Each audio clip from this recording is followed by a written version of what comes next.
Hello everyone. आज का जो कॉन्सेप्ट है वो है रोल एग्जिट। ठीक है, यह जो कॉन्सेप्ट है ये फुक्स ई बॉफ ने दिया था। ई बॉफ, ठीक है। When an individual stops engaging in a role previously central to their identity and begins the process of establishing a new identity means जब कोई व्यक्ति अपना जो वो करंट रोल परफॉर्म कर रहा है, अगर उसको परफॉर्म करना रोक दे एंड वो नए रोल की तरफ एक प्रोसेस स्टार्ट कर दे, मतलब नए रोल को अपनाने के लिए, देन वो अपना जो पिछला रोल है उससे वो बाहर जा रहा है। ठीक है, वो जो अपना जो जो उसका प्रीवियस रोल था उसे वो छोड़ रहा है। इस कॉन्सेप्ट को बोला जाता है रोल एग्जिट। ठीक, ईपॉफ ने इस एक मॉडल दिया था जिसका नाम था रोल एग्जिट मॉडल। उसमें वो यह कहते हैं कि एग्जिटिंग अ रोल मतलब किसी भी रोल से बाहर निकलने के लिए a social process that occur over time means यह एक सोशल प्रोसेस है जो समय के साथ होती है। ठीक है, is compromise of four major stages. इसमें मेनली फोर स्टेजेस होती हैं। पहली स्टेज है फर्स्ट डाउट, सेकंड है सीकिंग अल्टरनेटिव्स, थर्ड है टर्निंग पॉइंट एंड फोर्थ है creating an ex role. So अब हम इन सभी जो स्टेजेस हैं इसको थोड़ा हम डिटेल में देखते हैं। ठीक, तो जो सबसे पहले है वो है फर्स्ट डाउट। इसका मतलब क्या है? Stems from once dissatisfaction with her or his current role means जो वो करंट रोल परफॉर्म कर रहा है उससे वह असंतुष्ट है। ये यहीं से इसकी जड़ें स्टार्ट होती हैं। मीन्स अगर कोई व्यक्ति अपने रोल से असंतुष्ट है तो निश्चय है कि वह उसे छोड़ने का प्रयास करेगा। First doubt led to cueing behaviour where in potential exiter seeks input from other in their environment means for example अगर आपको कोई रोल छोड़ना है तो आप क्या करोगे? आपका जो इन्वायरमेंट है या फिर आपके आसपास जो लोग हैं आप उनसे मतलब कि कोई इनपुट मांगोगे। ठीक, अगर आपको नेगेटिव रिएक्शन मिलता है आपके आसपास के लोगों से तो आपको क्या होगा, जो आपका जो डाउटिंग प्रोसेस है उसमें रुकावट आ सकती है, फिर बाधित हो सकता है। मीन्स आपको डाउट होने लगेगा कि यह जो रोल आप छोड़ रहे हो कहीं आप ये छोड़ के कुछ गलत तो नहीं कर रहे हो। सो ये नेगेटिव रिएक्शन हमें बताता है। जो पॉजिटिव रिएक्शन है वो स्ट्रेंथन करता है एग्जिटर के डाउट को and led to the second stage in the exiting process. Means अगर आपको पॉजिटिव रिएक्शन मिलता है सोसाइटी से या फिर आपके जो आसपास लोग हैं उनसे, यह क्या करेगा, आपका जो फर्स्ट डाउट वाली जो प्रोसेस है इसको वो और मजबूत करेगा एंड ये किस ओर ले जाएगा? सेकंड स्टेज की ओर ले जाएगा। किसके सेकंड स्टेज की? जो एग्जिटिंग प्रोसेस का जो सेकंड स्टेज है वो, और वो कौन सा है? वो है सीकिंग अल्टरनेटिव्स। ठीक है, सो फर्स्ट डाउट के मीन्स क्या होता है? संदेह करना। संदेह करना ऐसे कि जो आपका रोल है आप उस पर असंतुष्ट हो तो आप उसे छोड़ने के लिए सोच रहे हो और आप क्या संदेह करते हो। एंड अगर आपको सोसाइटी से पॉजिटिव रिएक्शन मिलता है तो आप आगे बढ़ जाओगे, बट अगर आपको नेगेटिव रिएक्शन मिलता है तो आपका जो डाउटिंग प्रोसेस है उसमें मतलब कि कोई ना कोई बाधा बन जाएगी। ठीक, नेक्स्ट हम देखते हैं सीकिंग अल्टरनेटिव्स। इसमें क्या होता है? During this stage people continue their cueing behaviour and both positive and negative social support are important in encouraging और retarding the exit process respectively. ठीक है, इसका मीन्स क्या है कि जो पॉजिटिव सोशल सपोर्ट है, जो सोसाइटी से अगर हमें पॉजिटिव सपोर्ट मिलेगा वो हमें एनकरेज करेगा एंड जो नेगेटिव सोशल सपोर्ट है वो हमें डिस्करेज करेगा, मीन्स रिटार्ड करेगा। किसमें? एग्जिट, जो हमारा एग्जिटिंग प्रोसेस चल रहा है उसमें। ठीक, नेक्स्ट हम देखते हैं potential exiter engage in anticipatory socialisation and role rehearsal and begin to identify with the values norms attitudes and expectations of the people they wish to join the group. अब anticipatory socialisation का concept I think आप सबने पढ़ा होगा।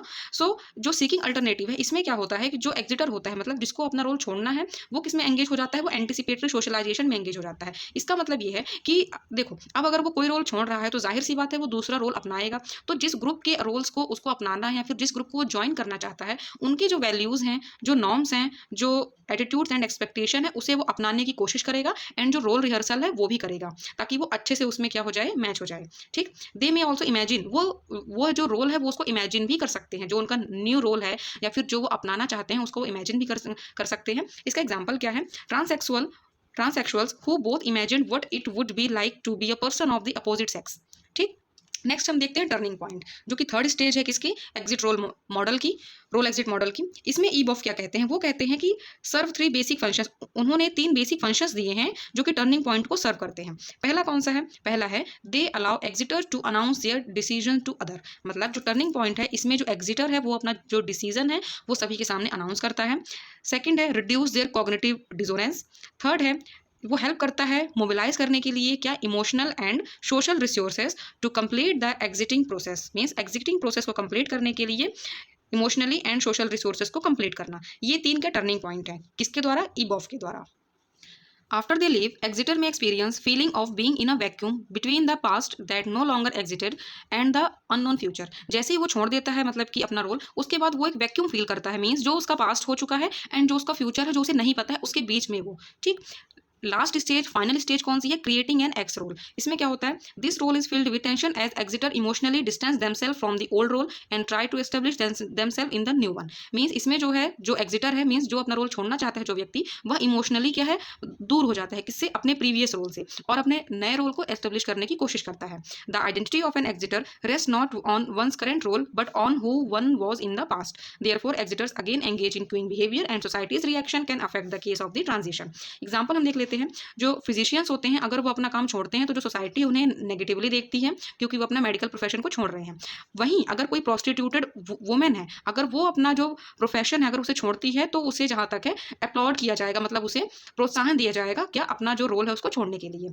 और इसी को जो फुक्स इबॉक हैं वो क्या कहते हैं? Role residual or hangover identity. इसका मीन्स क्या है? Specific aspects of the previous role that remain with the individual even after she or he has exited. Means अपना रोल छोड़ने के बाद भी उस रोल का कुछ पहलू उनके साथ जो बहुत ही इंपॉर्टेंट है, स्पेसिफिक एस्पेक्ट्स हैं उनके प्रीवियस रोल का, जो कुछ पहलू है वो उनके साथ रह जाता है, उसको क्या बोला जाता है? रोल रेसिडुअल या फिर हैंगओवर आइडेंटिटी। थोड़ा सा और हम देख लेते हैं।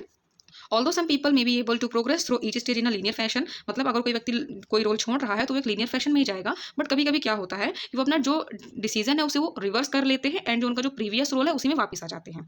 और हाँ, एक और चीज़ आप याद रखना कि जो रोल स्ट्रेन एंड जो रोल कॉन्फ्लिक्ट का जो कॉन्सेप्ट है वो बहुत ही इंपॉर्टेंट है। क्यों इंपॉर्टेंट है? क्योंकि अगर हमें रोल स्ट्रेन और रोल कॉन्फ्लिक्ट समझ में आ जाएगा तो हमें रोल एग्जिट समझने में और ज़्यादा आसानी होती है, क्योंकि रोल स्ट्रेन और रोल कॉन्फ्लिक्ट कई बार क्या लिखा है? गिव राइज टू, ठीक है, वो कई बार मतलब कि हमें रोल एग्जिट की तरफ ले जाने में एक रोल प्ले करते हैं, ठीक है। Give rise to doubt about one particular role, मतलब हम कोई रोल निभा रहे हैं अच्छे से, जैसे मान लो रोल स्ट्रेन है, ठीक है। अगर आप रोल स्ट्रेन और रोल कॉन्फ्लिक्ट अगर आपको हो रहा है तो जाहिर सी बात है कि वो उसी व्यक्ति को होगा जो अपना रोल अच्छे से नहीं निभा पा रहा, एंड अगर उसे वह अपने ऊपर वो डाउट होने लगता है कि मैं अपना रोल नहीं निभा पा रहा हूँ, देन वो उस रोल को छोड़ने का प्रयास करेगा, ठीक। तो इसीलिए रोल स्ट्रेन और रोल कॉन्फ्लिक्ट का जो कॉन्सेप्ट है ये रोल एग्जिट की ओर हमें लेकर जाता है, ठीक है। सो आई होप आपको समझ में आया होगा कि रोल एग्जिट का क्या क्या कॉन्सेप्ट है और इसके क्या क्या मतलब की स्टेजेस रही हैं।